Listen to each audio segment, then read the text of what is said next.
receptores, tanto tipo 1 como tipo 2 de angiotensina 2. Los más importantes son los receptores tipo 1, ¿no? Estos receptores tipo 1 de angiotensina 2 son responsables justamente de la vasoconstricción que van a producir y además van a producir secreción de aldosterona, ¿no? Y además los receptores tipo 2, ¿no? Van a producir angiogénesis, ¿no? Angiogénesis. Un poco de vasodilatación, acá hay un efecto, digamos, tipo paradojal, pero su efecto más importante es a nivel de receptores tipo 1 de angiotensina 2. Este efecto angiogénico es importante porque produce justamente la angiotensina 2, produce angiogénesis a nivel cardíaco, ¿no? Es así que cuando se usa ARA2, ¿no? Disminuye esa angiogénesis a nivel cardíaco, ¿no?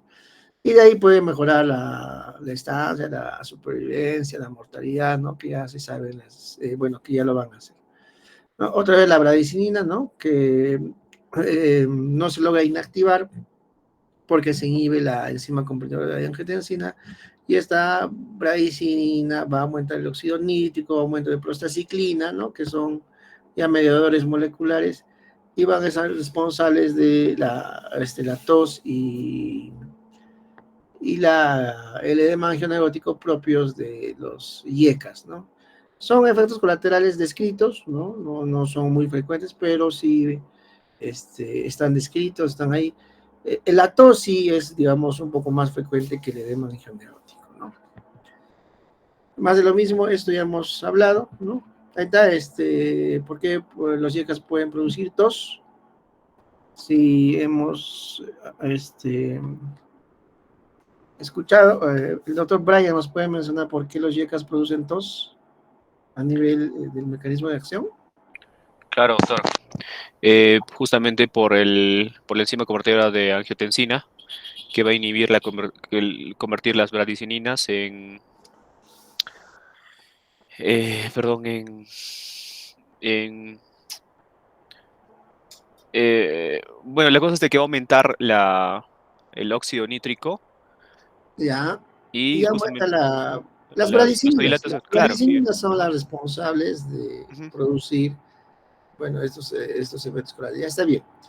No se olvide, entonces, la enzima convertidora de angiotensina hace que las bradicinas se inactiven. Ya, como ya le estás inhibiendo, entonces las bradicinas van a quedar en el torrente sanguíneo y a través de moléculas como el óxido nítrico, prostaciclina, van a producir edema angioneurótico y la tos persistente. Ya no se olviden de eso. Aquí está, ¿no? También aquí está la bradicina, cómo se inactiva, ¿no? Se inactiva, la bradicina normalmente se inactiva, ¿no? Pero como hay el inhibidor de la enzima convertidora de angiotensina, esta vía molecular de inactivación se anula, entonces la bradicina va a estar circulando por el torrente sanguíneo para producir todos los efectos que ya conocemos. Listo, eso en cuanto a los YECAS, ¿no? Hemos hablado del mecanismo de acción, de su vía de administración, hemos hablado de las indicaciones, ¿no? Hemos hablado de sus contraindicaciones también, de sus efectos colaterales, ¿no? Ahora nos toca hablar de los ARA2, ¿no? Antagonistas de los receptores de angiotensina 2. Entonces, como hemos mencionado, nos vamos a enfocar acá, sobre todo los receptores tipo 1 de la angiotensina 2, que son los ARA2, ¿no? Entonces, los más conocidos, los más usados, ¿no? Los sartán, valsartán, hay irbesartán también, que tienen un mejor efecto. Como hemos mencionado, antagonizan el receptor de la angiotensina 2. ¿Qué tipo de receptor? El receptor 1 de angiotensina 2, provocando vasodilatación, reducción de la resistencia periférica, etc. Administración vía oral, indicaciones hipertensión. Contraindicaciones, lamentablemente no se puede usar en el embarazo, lactancia materna, y se recomienda la precaución en la estenosis de la arteria renal y estenosis aórtica. Esto es importante, ¿ya? Siempre precaución en pacientes con estenosis de arteria renal porque puede exacerbar la estenosis y finalmente el paciente puede llegar a falla renal y las estenosis aórticas, ¿no? Efectos adversos, 2, igual que los IECAS, pero en menor frecuencia, ¿no? Comparado con los IECAS, los arados también producen un poco de tos, pero con menor frecuencia. Hipotensión ortostática, mareos, cefalea, cansancio, hiperpotasía, ahorita vamos a ver por qué, y exantema en casos aislados, ¿no? Lo más importante de los arados es recordar que es un mecanismo de acción, ¿no? Y las contraindicaciones, ¿ya? Entonces, más de lo mismo, miren, este es otro gráfico donde me ejemplifica bien el angiotensinógeno, angiotensina 1, angiotensina 2, estamos repitiendo para que no se olviden. Ahí está la angiotensina 2, ¿no? Actúa sobre los receptores tipo 2 de angiotensina 2 y los de tipo 1 de angiotensina 2. Estos, sobre todo, bloquean los receptores de tipo 1 de angiotensina 2, los ARA2, ¿no? Y recuerden que este receptor, miren, esta es pregunta de examen, ya para que anoten, los receptores tipo 1 de angiotensina 2, miren que producen vasoconstricción sistémica, renal y coronal, ¿no? Después tiene una acción proliferativa, ¿no? Del miocito, del endotelio y la pared vascular, ¿no? O sea, estos de por sí tienen una función neoproliferativa a nivel de los miocitos, endotelios, ¿no? Entonces, de tal manera que la pared la pared vascular de los vasos sanguíneos, la pared de los vasos sanguíneos, la íntima, ¿no? Todas esas capas que tienen se van de alguna manera proliferar, se van a engrosar y también va a subir la presión arterial. Y además tiene una función de liberación de neurohormonas, sobre todo del sistema nervioso simpático, que es la adrenalina. Entonces, ustedes saben que el sistema nervioso simpático, la adrenalina, está relacionado a la hipertensión. No solo esa, sino la vasopresina y aldosterona también son estimuladas su liberación a través de la estimulación de receptores tipo 1 de angiotensina 2. ¿Ya? Entonces, y acá los receptores tipo 2 de angiotensina 2 producen vasodilatación, pero predomina el receptor tipo 1 y además también tiene acción antiproliferativa, ¿no? Pero esta acción, ¿no? de los receptores tipo 1 son las que predomina en su mayoría, ¿ya? Entonces, los ARA2 van a justamente bloquear estos receptores, ¿no? La unión de la angiotensina 2 con su receptor y va a prevenir todo este efecto que produce este receptor. Lo mismo, entonces entonces, ¿qué va a hacer? Al bloquear este receptor va a disminuir el tono del sistema nervioso simpático, va a producir menor resistencia venosa periférica, disminución de la presión arterial, disminuye secreción o liberación de vasopresina. Recuerden que la vasopresina actúa a nivel de los túbulos colectores de la nefrona, haciendo que se acumulen los canales de acuaporina y absorbe sobre todo agua, ¿no? Agua y aumenta la presión, ¿no? Recuerden también que comparada la vasopresina con adrenalina, con noradrenalina sobre todo, la vasopresina tiene un mejor rango en cuanto a su acción en medio ácido, ¿no? La adrenalina en medio de un pH menos de 7.2, menor de 7.2, ya no es efectivo, es como si pasáramos agua, ¿no? O solo solución salina, ¿no? Si las mezclas en solución salina. En cambio, la vasopresina con pHs de menos de 7.2, 7, 6.9, todavía puede tener un buen efecto, no puede actuar. Entonces, en casos de acidosis metabólica, vasopresina puede actuar, ¿no? Para que nosotros relacionemos con la acción de la vasopresina. Entonces, acá al bloquear el receptor tipo 1 de angiotensina 2, disminuye el tono del sistema nervioso simpático, disminuye la resistencia venosa periférica, resistencia vascular periférica, perdón, disminuye presión arterial, disminuye secreción de vasopresina, también disminuye presión arterial, disminuye aldosterona, ya no va a haber mucha absorción de sodio y agua, y además también disminuye endotelina 1, ¿no? Y además se bloquea esas acciones tróficas que tenían, ¿no? O sea, ya no va a haber una proliferación o engrosamiento de la pared vascular. También evita eso los ARA2, ¿no? No se olviden de esos efectos antiproliferativos, bloquea las acciones tróficas de este receptor.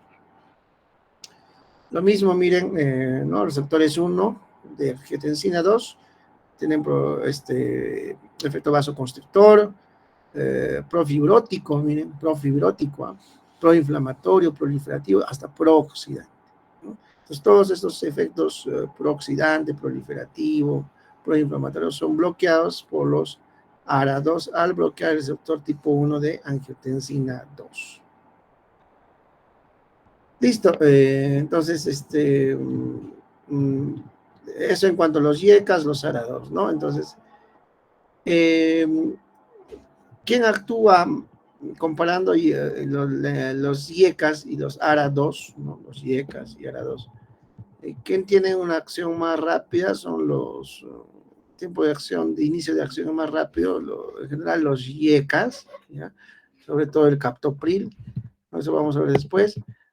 Y los ARA2, digamos, tienen un menor tiempo de inicio no, un mayor tiempo de inicio de acción, ¿no? Son más lentos, ¿no? Ahora, hay una pregunta siempre que a veces suelen hacer, ¿se puede usar IECAS al mismo tiempo que ARA2?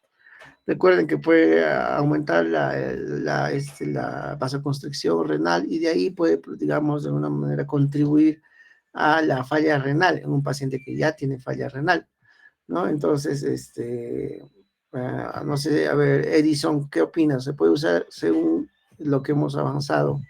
¿Podrías usar IECAS y ARA2? No, doctor. ¿Ya? ¿Cuál sería el sustento de no usar IECAS y ARA2? Más o menos. O sea, a ver, viendo este gráfico, ¿ven? O digamos, a ver, ¿cuál? Este creo, ¿no? Ya, bueno. Los YECAs actúan en un punto directamente en la enzima convertidora de la angiotensina, entonces ya no habría la producción de angiotensina 2. Ya. En cambio, los ARA2 actúan directamente en lo que vendrán a ser los receptores AT1. O sea, que digamos, de alguna manera estarías bloqueando la misma vía, ¿no? Vía molecular. Ya eso es a nivel molecular, está bien, el sustento, ¿no? Pero, sin embargo, la práctica, o sea, recuerden que les he dicho que, digamos, el YECA tiene un tiempo de inicio de acción más corto versus el tiempo de inicio de acción de los ARA2 en general, digamos, de un YECA y ARA2 si queremos comparar. Entonces, sí, digamos, en práctica, sí podríamos dar YECAs y ARA2. ¿Por qué? Porque el ARA2, cuando nosotros damos ARA2, por ejemplo, valsartán, ¿no? Losartán, ¿no? O irbesartán, ¿no? Estos, su tiempo de inicio de acción es más prolongado. Entonces, si yo doy, digamos, ahora, el efecto lo voy a tener mucho después. En cambio, por ejemplo, si yo doy captopril, que viene en su mayoría de 25 miligramos, en tabletas de 25, puedo dar 50 miligramos. Dicho sea de paso, ningún libro hasta ahora he visto, o sea, ninguna revisión recomienda sublingual, es vía oral, los IECAS, ¿no? De preferencia no dar, bueno, no está mencionada en la literatura por vía sublingual, ¿no? Incluso puede producir colapso, ¿no? Puede llegar al shock si das vía sublingual, entonces no se recomienda, vía oral. Entonces, pero su tiempo de inicio de acción es un poco más rápido, ¿no? Entonces, si comparamos por el tiempo de inicio de acción, de repente el fundamento sería, sí podríamos usar ARA2 y IECAS, ¿no? Si es que es necesario para ese tipo de paciente. Pero si el paciente ya está compensado, está controlando mejor la presión arterial, no tiene mucho sentido usar IECAS y ARA2, ¿no? Eso como comentario. Ya está bien. Entonces, si nos enfocamos solo en la vía molecular, si usamos IECAS y ARA2, sí no se podría usar, ¿no? Pero tenemos que ver también el tiempo de inicio de acción, ¿no? Cada cuándo tenemos que dar el captopril, por ejemplo, en las urgencias hipertensivas, sí tiene un inicio más rápido, ¿no? Los valsartán van a demorar un poco. Aunque también el irbesartán demora, pero tiene una mejor potencia, ¿ya? Ahora vamos a ver los calcio antagonistas. Se ve lo que está pasando en las diapositivas, ¿no? O sea, se ha congelado. Sí se ve, doctor. Sí se ve. Ya. Entonces, los calcio antagonistas, ya hemos hecho una parte de los calcio antagonistas, los no dihidropiridínicos, que son el diltiazem y verapamilo, que hemos visto como antiarrítmicos, ¿no? Ahora los calcioantagonistas con efecto antihipertensivo, o sea, vasodilatador. Recuerden que los calcioantagonistas dihidropiridínicos, aquí está, todos estos son amlodipino, nifedipino, ¿no? Que son los más conocidos. Dicho sea de paso, nifedipino hay de acción corta, que viene de 10 miligramos, y de acción prolongada, que viene de 30 miligramos. O sea, el de 10 miligramos actúa rápido, el de 30 miligramos demora un poco, ¿no? Demora más. Entonces, esos son los más conocidos. Entonces, esos calcio antagonistas dihidropirínicos son los que vamos a desarrollar hoy. ¿No? Recuerden que bloquea el flujo de calcio hacia el interior de la célula. Recuerden el canal de calcio, hay un flujo de calcio del intracelular. ¿El calcio qué carga tiene? Tiene carga positiva, de tal manera que el intracelular se hace más positivo, ¿no? Entonces, a través de la entrada del flujo de calcio del extraintra. Pero además, miren, hay otros canales, ¿no? Como el sodio-potasio TPasa, acá el calcio-sodio también, ¿no? Que saca calcio. Acá está el canal de calcio que está metiendo del extra al intracelular, ¿no? Y miren cómo son bloqueados por los calcioantagonistas como el nifedipino, ¿no? Los dihidropirídicos y los no dihidropirídicos también, el diltiazem y verapamilo, sino que estos diltiazem y verapamilo son más selectivos de los canales de calcio a nivel cardíaco, porque por eso son antiarrítmicos, ¿no? ¿Ya? En cambio, el nifedipino, amlodipino, son bloqueadores de canales de calcio, pero estos canales de calcio de la vía periférica, los vasos, ¿no? De tal manera que van a producir disminución, ¿no? Un efecto vasodilatador, y van a producir disminución de la presión arterial, ¿no? Entonces, a nivel de músculo lisovascular y a nivel del músculo cardíaco. Estos calcio antagonistas dihidropirínicos van a actuar a nivel del músculo lisovascular y el músculo cardíaco. Miren, a nivel del músculo lisovascular hace esto, ¿no? Bloquea el canal de calcio. Recuerden que cuando hay calcio, cuando vean calcio, ustedes deben relacionar procesos de endocitosis, porque se usa calcio, y a procesos de contracción, porque se necesita calcio, ¿no? Entonces, cuando bloquea la entrada de calcio, bloqueas todo este proceso, ¿no? Por ejemplo, acá entra el calcio al intracelular, se forma un complejo de calcio, ¿no? Complejo de calcio, ¿no? Con la calmodulina. La calmodulina va a activar la sinasa de cadena larga de miosina, LC es cadena larga, sinasa cadena larga de miosina o MLSK, sinasa cadena larga de miosina, se va a activar con la calmodulina estimulada por el calcio. Esta sinasa de cadena larga de miosina activada, ¿no? Va a unirse y va a fosforilar, ¿no? La miosina, y la miosina se va a unir con la actina y finalmente van a producir contracción del músculo lisovascular, ¿no? De tal manera que el vaso sanguíneo va a tener un tono, un semitono permanente, ¿no? No está tan vasodilatado, sino mantiene una tonicidad, ¿no es cierto? Ustedes ya saben, son hechos en fisiología. Entonces, eso se mantiene justamente con la entrada de calcio del extra al intracelular. Cuando yo bloqueo esto, entonces estoy bloqueando todo ese proceso metabólico molecular, ¿no? De ilusión de unión con la calmodulina, la activación de la sinasa, cadena larga de miosina, etcétera, y voy a inhibir la contracción y finalmente disminuyo el tono vascular.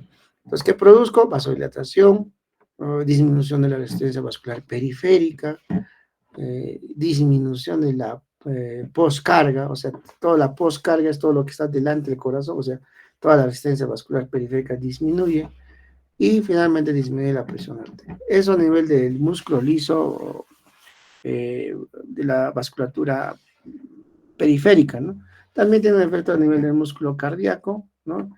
El calcio se disocia de la troponina 1, o sea, la troponina 1 está unida al calcio, ¿no?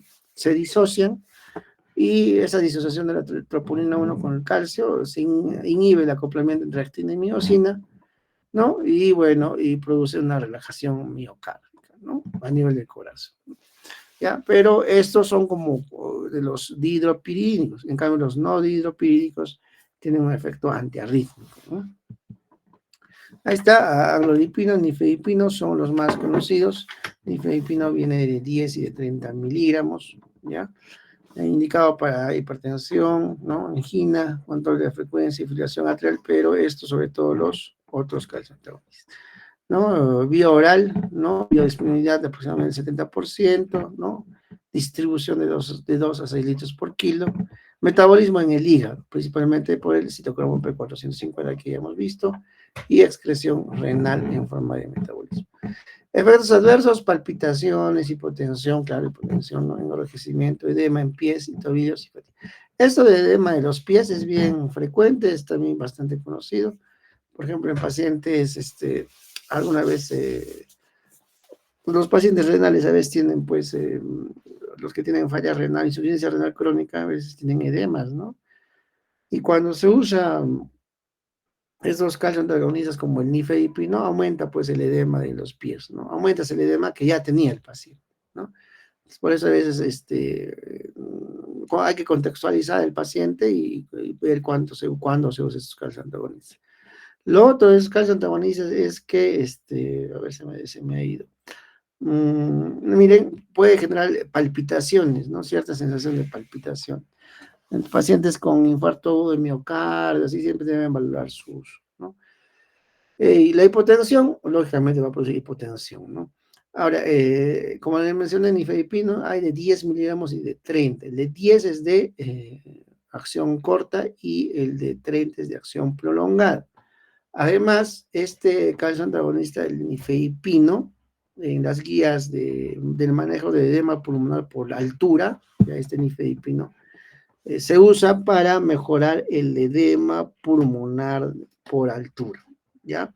El nifedipino tiene una acción a nivel de los vasos pues, sanguíneos pulmonares y hace que ese edema pulmonar de altura se absorba rápidamente, ¿no? Al igual que el tadalafil o los corticoides, etc., ¿no? El nifedipino tiene esa acción.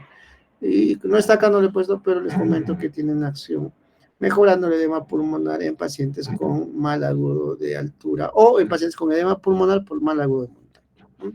Ya a tener en consideración. Y los edemas que producen, ¿no? Que puede exacerbar sobre todo en los pacientes con enfermedad renal crónica en diálisis, ¿no? Los otros antihipertensivos son los antagonistas del receptor alfa-1 adrenérgico. Nos vamos a un gráfico. Recuerden que hay receptores alfa-1 y alfa-2. El alfa-1 produce, miren, estos alfa-1 producen vasoconstricción, midriasis, poco de retención urinaria porque producen contracción del esfínter, ¿no? Y alteran los procesos de eyaculación.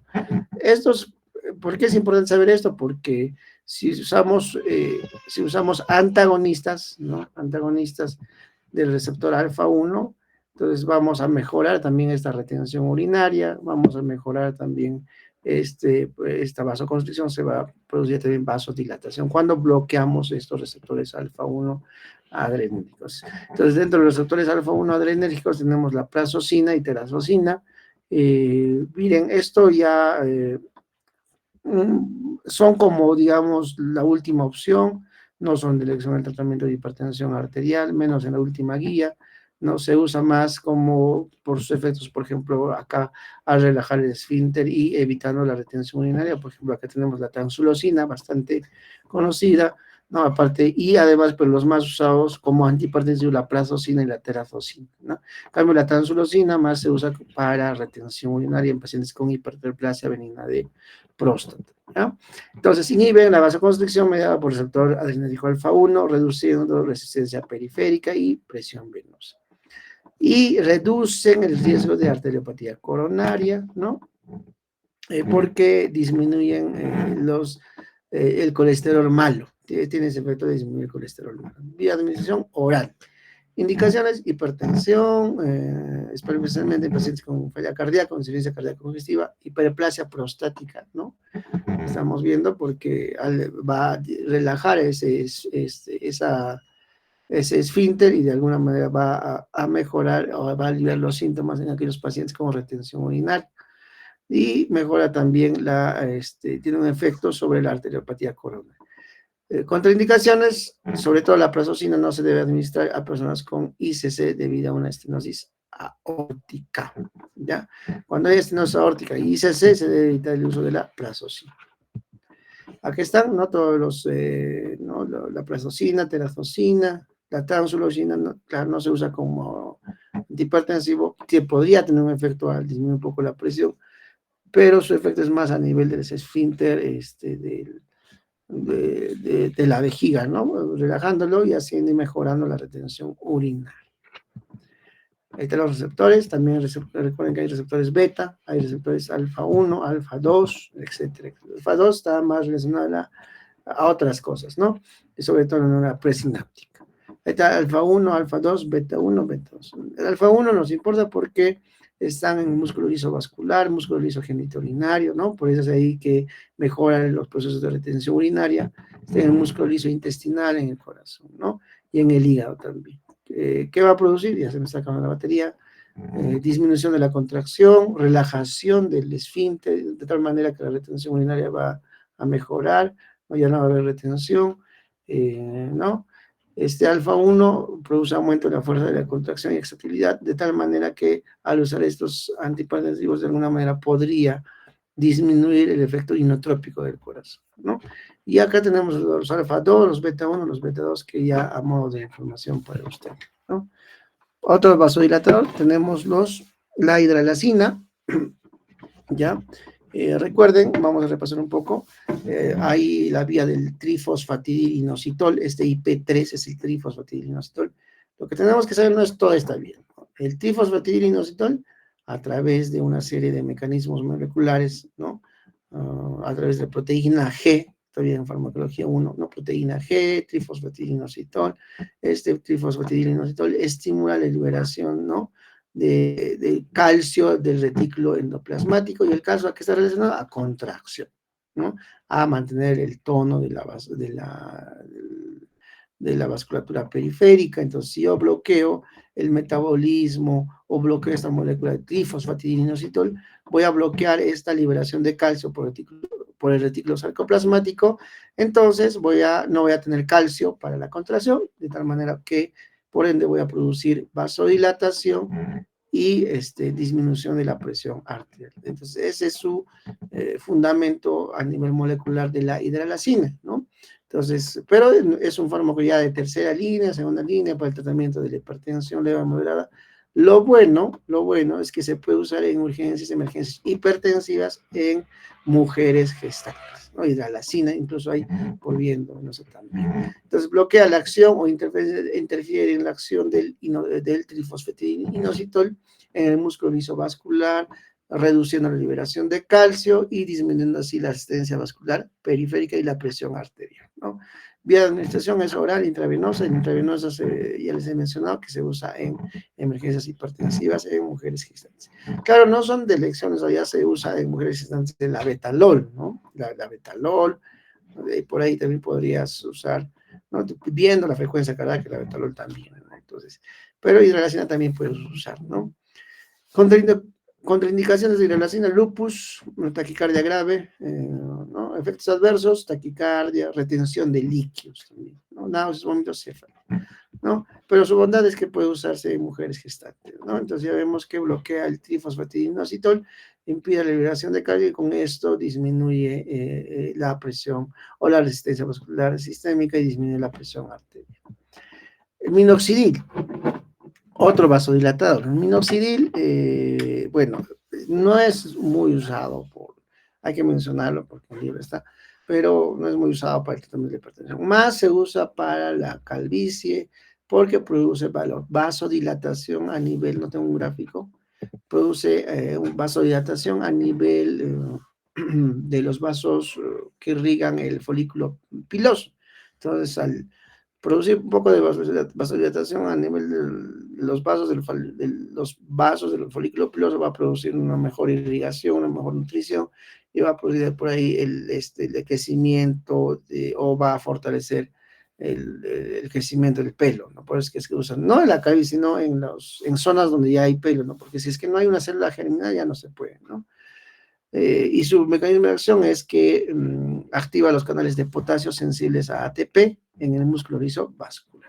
El potasio tiene una carga positiva, entra del extra al intra, produce una hiperpolarización de la membrana. Esta hiperpolarización de la membrana va a disminuir la entrada de calcio, por ende va a disminuir la resistencia vascular sistémica y finalmente la presión arterial. O sea, el efecto global es la inhibición de la contracción del músculo liso y la consecuente vasodilatación a través de la hiperpolarización por entrada de potasio del extra intracelular. Hiperpolariza, y esa hiperpolarización, ¿no? Se reduce la entrada de calcio. Y si no hay calcio, ya no hay contracción, entonces bajas la presión, ¿no? Vía de administración oral, ¿no? Y como menciono, vía tópica para la alopecia. Ese es su actual uso, o sea, lo que más se usa hoy en día, ¿no? Para la alopecia. Pero también tiene un efecto vasodilatador periférico, ¿no? Contraindicaciones, feocromosoma, porfiria, ¿no? Efectos adversos, claro, hirsutismo, ¿no? Lo que limita su uso en las mujeres, ¿no? Retención de sodio y agua, taquicardia y cardiotoxicidad que disminuye la entrada de calcio, ¿no? Por eso produce cardiotoxicidad. Los nitratos, como el nitroprusiato de sodio, es otro vasodilatador, ¿no? Es muy importante porque se usa también en crisis, en emergencias hipertensivas, ¿no? Y también en aquellas operaciones de cirugía, sobre todo cirugía cardíaca, donde se tiene que producir hipotensión farmacológica para poder operar, ¿no? No sé si han visto, ¿no? A veces se pone este nitroprusiato para que baje un poco la presión y deje al operador, en este caso el cirujano, opere, ¿no? Haga lo que tenga que hacer y no pues la presión tan alta como para que sangre, sino un poco baja con el nitroprusiato de sodio para que pues en este caso el cirujano pueda hacer sus maniobras, ¿no? Entonces, por eso es que se usa para producir hipotensión farmacológica o controlada en pacientes con cirugía o en cirugía, ¿no? Nitroprusiato, vamos a ver un gráfico, ¿no? Nitroprusiato, ¿no? Tiene que ver mucho con el óxido nítrico, ¿no? La activación de la guanilciclasa. La guanilciclasa transforma GTP en GMP cíclico o guanosina monofosfato cíclico. El GMP cíclico hace que la proteína sinasa inactiva se active y esa proteína sinasa activa hace que disminuya calcio. Y si disminuye el calcio, ya les he mencionado, produce ¿qué cosa? Vasodilatación, ¿no? Vasodilatación. Ese es un mecanismo de los nitratos, sobre todo el nitrato nitroprusiato, ¿no? El nitroprusiato que libera óxido nítrico, ¿no? Y el óxido nítrico a través de esas vías moleculares, guanilciclasa, GTP, GMP cíclico, proteína sinasa inactiva, proteína sinasa activa, va a disminuir los niveles de calcio, y si hay disminución de niveles de calcio, hay vasodilatación periférica, ¿no? Entonces, es ahí su acción del nitroprusiato de sodio, ¿ya? Este fármaco se descompone, es un profármaco, ojo, es un profármaco que se descompone en óxido nítrico, y el óxido nítrico desencadena toda esta vía molecular, produciendo disminución de calcio y vasodilatación, ¿ya? Tiene efectos antihipertensivos, ¿no? Y bueno, no, perdón, estamos acá. ¿Ya? Y contraindicaciones. No se debe administrar a pacientes con insuficiencia hepática grave, déficit de vitamina B12 o atrofia óptica del liver, ¿no? Efectos adversos: cefalea, mareos, náuseas, dolor abdominal, palpitaciones, molestias retroesternales. Esto es importante. El nitroprusiato de sodio no se debe usar por mucho tiempo porque uno de sus metabolitos tóxicos es el tiosinato. ¿Ya? Si bien es cierto, el tiosinato tiene unos tiempos de medida corto, pero la exposición prolongada al nitroprusiato de sodio se puede elevar los niveles de tiosinato, y ese tiosinato puede producir un efecto tóxico como debilidad, náuseas e inhibición de la función tiroidea, ¿no? Esto es pregunta también del MIRES, ¿ya? Del MIRES. El metabolito tóxico del nitroprusiato de sodio es el tiosinato, ¿no? Que tiene efectos de debilidad, náuseas e inhibición de la función tiroidea. ¿Ya? Entonces, el nitroprusiato, el uso más frecuentes en emergencias y crisis hipertensivas, ¿ya? Y se usa por vía endovenosa, ¿no? No es por vía, a través de la liberación de óxido nítrico y toda esta serie de pasos moleculares para disminuir niveles de calcio, ¿ya? Diuréticos. No sé si nos vamos al diurético todavía. Esto continuamos el domingo, unas media horita, y terminamos, y luego hacemos el siguiente tema, ¿ya? Ahí nos vamos a quedar. ¿Tienen alguna pregunta hasta ahí, chicos? Edison, Brian, doctora Tausunchi también. ¿Alguna pregunta? ¿O ya no se me Todo escucha? claro, doctor. Todo bien, doctor.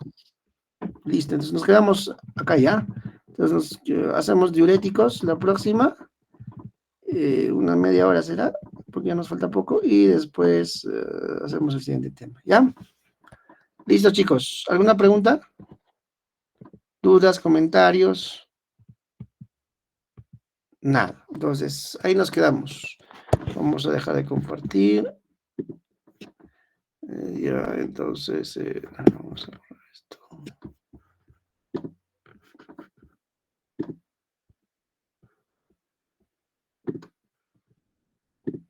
Listo, chicos. Entonces, nos vemos el domingo.